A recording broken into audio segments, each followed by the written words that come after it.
So recently, Fender has released a lineup of new Squier guitars called the Paranormal Series. And it's kind of like Fender's alternate reality or parallel universe lineup, with some variants that are somewhat familiar, but with a little bit of a twist. Now, I'm a big fan of Squier coloring outside the lines. My Bullet Mustang that I have here is the version that I always wanted. And while it's been modified a bit, and I'm going to put a link in the description below to the video that will show you all the mods that I did to this guitar. And it really turned into a wonderful instrument. And I gotta tell you, it's one of those things that, you know, I wouldn't sleep on any of these new Squier models if they interest you. Guitars like this usually don't end up staying in the product lineup for long periods of time. So if this one of these interests you, you might want to jump on it sooner rather than later. Now, this video isn't sponsored or endorsed by Fender or Squier. The reason I decided to do this video is I've had several friends comment to me on these guitars and ask me for my opinion, and we've had a few discussions about it. So I figured I'd share my thoughts with you all on these guitars because apparently it's got a lot of people talking. So anyways, first up is their Paranormal Stratosonic. Now, this has some serious Kalamazoo vibes here with a set of P90s. It comes in either vintage blonde or a crimson red transparent finish, along with a 24.75 scale length, wraparound bridge, and a blacked out headstock. The body is Okume, I believe that's the word, how you pronounce it. It's kind of like an inexpensive mahogany variant. And it also happens to have a laurel fretboard, which is starting to be the standard on inexpensive instruments as far as being an alternative to rosewood. It happens to have a master volume and a master tone with push-pulls, giving the options of series and parallel switching as well as out-of-phase options. And that does give some pretty good switching configurations for a set of P90s. Now, it seems like this is basically meant to scratch the itch of a Gibson Special or kind of Junior. I know the Junior is a single pickup, the Special's two P90s.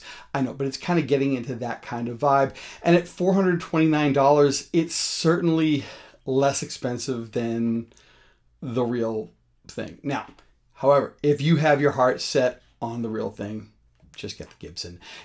It seems like this is kind of meant for the player that may not be beholden to tradition and maybe wants to go a little bit further beyond the usual Strat or Tele, but maybe not go fully into the Gibson universe. Now, I'm going to also comment here that a lot of guitars in this price range, regardless of the manufacturer, sometimes they may have hardware or pickups that might not be up to snuff for some players. I found that some mods can make a difference. Pickups, obviously. I'd say don't discount any of the stock pickups in any of the instruments that I'm going to talk about in this video. Import pickups have come a long way. If you get one of these guitars, try it out for a little bit and see how you like it and see what it needs after a decent playing period. You may find that out of the box, these pickups are just fine for your needs. Now, that doesn't mean maybe as you get to know the guitar and you get to see how your needs are and what this guitar can do and what would make this guitar better, doesn't mean you're not going to change it. This guitar is a perfect example. I put a set of Sheptone tributes in here, and I was very happy with the original stock pickups in here, but this definitely brought things up a step, and I'm very, very pleased. One other thing I do want to point out, though, however, is tuners. Tuners might really be a good investment, as they happen to have a mechanical element to them. Good tuners are usually made to better tolerances, meaning that they don't slip, and they're usually far more accurate. So usually getting a better tuner, you're just getting a better product as opposed to something usually on the inexpensive scale. And I gotta tell you right now, here is the usual, you know how it goes. This is the typical YouTuber plug. If you like the channel, hit subscribe. The bell icon will let you know when I put up a new video. I've noticed that 97% of viewers on this page, you're not subscribers. Sometimes I'm showing up in your feeds just because the YouTube algorithm is running things. But if you hit the subscribe button, you'll be sure not to miss any future videos regardless of how the YouTube algorithm works. And if you like this video, click the thumbs up button. And if you want to share it, there's a button for that as well. Anyways, back to the new Squier guitars. The next is the Paranormal Jazzmaster 12. Now, in my 35 years of playing, one thing I've never had or felt the need to own is a 12-string. But that's just me. I've borrowed them for recording sessions when needed, and they do sound great. No chorus pedal or modulation or plug-in can compare to a 12-string in any way. And I think the reason I may have shied away from a 12-string is the price of such a niche guitar. It's always a little bit too rich for my blood. But at $450, this is pretty reasonable. It's an offset body style. It comes in either Lake Placid blue with a white pickguard or Olympic white with a tortoise guard. The electronics are a simplified Jazzmaster setup with a master volume, a master tone, and a 3-way toggle. Because of all that extra string pull, the neck has been reinforced with graphite rods, and that really helps out. Now, this is a very nice and simple 12-string, and if you're in need of a 12-string, this might fit the bill. And if you're an offset aficionado, this could very easily sit in your collection very easily. I gotta tell you, Fender always had, when they had their American-made 12 strings, they always seemed to be the best priced. Rickenbackers, they're great 12 strings, but they're always a little pricey. The Gibson EDS 1275 double necks, wonderful guitars. A big fan of Jimmy Page and his use of it. Alex Lifeson of Rush as well. But those are big guitars, and those are very niche instruments. But I gotta tell you, the Fender ones were always really well done, and the prices were great. Squier is really hitting the mark with this at that price point. That's kind of if you need a 12 string and you're an offset fella or gal, that might be worth checking out for you. Now, next up is the Paranormal Custom Nashville Stratocaster. Now, this is where things get really interesting. It's a Nashville Telly setup. Now, the Nashville Telly has been something Fender's had for a while. It is essentially a Telecaster with a Strat pickup in the middle, and they reverse the control plate to put the volume control closer to the picking hand, and then it's the tone control, and then the blade switch. They've kind of put it on, and this is something that's been around for a while. It definitely gives the player a lot more tonal options, because usually there's an extra push-pull, which there's one here, where you can blend in that middle pickup as you need to on other positions. So it really turns kind of like a Telly into kind of a Strat, but not quite. Now, that's really kind of a cool thing to have, those Telly guts and hardware going on there. And it really is like, a Telly's a workhorse guitar, and that makes sense. But now they're really kind of just messing with your perception, because they've done that with a Telly pickguard and a Strat body, but it's not just a Strat body. They did a slab style Strat body. I mean, there's no comfort cuts like this or anything like that. And they also put a Strat headstock on it. And this is a kind of aesthetic that I've seen some higher end boutique builders do in years past. I always thought it looked cool, but it was a little pricey. So to see Squier get into this zone really makes sense. And this comes in an Aztec Gold or a Sunburst. And I gotta tell you, if this is where the pickup thing really might actually be something worth checking out right away, though, or a lot sooner rather than later, because if you get a set of hum canceling or even hum bucking pickups, depending upon your playing style in one of those positions, maybe like a hot rails or a stack or something that's just hum canceling, or not even just hum bucking, but it really could turn that guitar into a workhorse guitar that really kind of makes people scratch their heads, or at least guitar players will scratch their heads, because they'll figure out, why does that sound different and why does it look different? But it could handle pretty much anything thrown at it. I would say this side of any like heavy metal or anything like, I would say anything like contemporary, any contemporary music, rock, blues, jazz, anything that's this side of a chugga chugga or a down-tuned band with an umlaut, I think that would be able to cover it. And that would be a great guitar for that.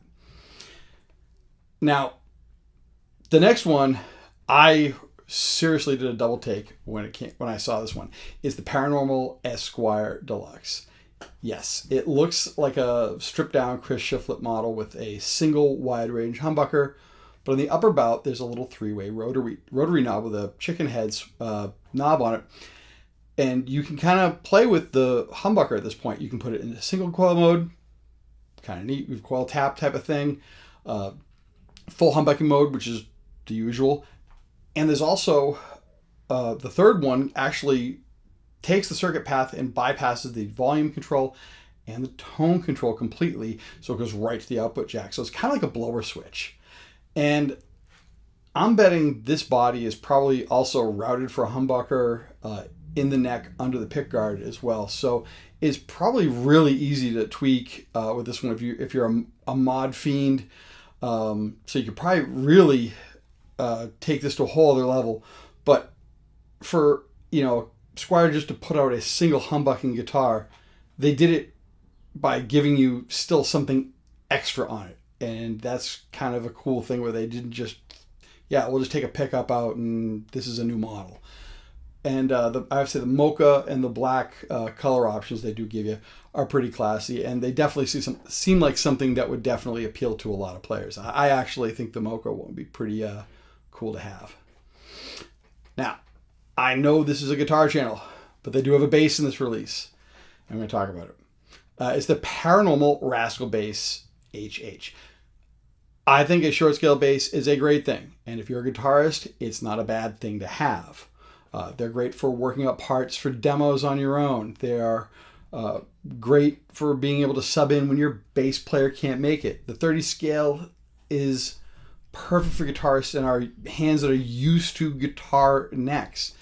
And, they come in handy if you want to do your own demos, if you want to work out a part. It's great to have another instrument as a creative tool in the toolbox. And I gotta tell you, the green, Sherwood green finish is quite nice.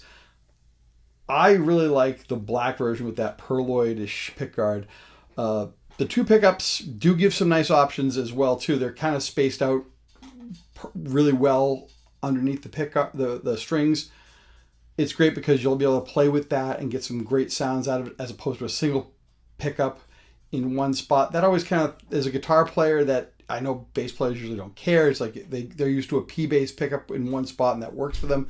Guitar players, we like to have some options, and those two pickups side by side definitely look like you're going to get some options there. I gotta tell you, the other thing too is it's the bass 6 shape. It's also very familiar and very cool. And they matched the headstock, but they tweaked it out a little bit. They gave it that Coronado profile from the Coronado guitars from the late 60s, so it's kind of cool. And rhyming with Coronado is their Paranormal Toronado. Now, this is one I kind of can't figure out, though. I know when Fender did a version of these in the late 90s, they didn't sell really well, but they're kind of collector's items to a degree for some reason. There's some serious Gibson vibe here. I get it. There's a sunburst finish, a tortoise guard, 24.75 scale length, 2 humbuckers, 2 volumes, 2 tones, an upper mounted toggle. I can't put my finger on it if I like it or not. I gotta tell you, back in the day, I've seen a couple bands, and in both cases, the singers for these bands, they had these, not the same gig, but over a couple years, each singer played one of these things, and both of them kind of mentioned that they got it because it was inexpensive. It was better than the other guitars that were twin humbucking and kind of Les Paul-ish or Epiphone-ish that were available at the time and in our area. It wasn't a Strat, it wasn't a Tele, it wasn't a Les Paul. It kind of was its own thing. They really weren't guitar nerds, so they really didn't kind of care to a degree. They found a guitar that made the noises they wanted, and they were singers, so they kind of treated it like a a tool that they needed. And, you know, I kind of get that. I do get that aspect of it. It's simple. It does its thing. I can very easily see going into a music store and seeing a player that's kind of being, you know, steered that way because they say they want something different, and maybe they don't know exactly what they mean when they say they want something different.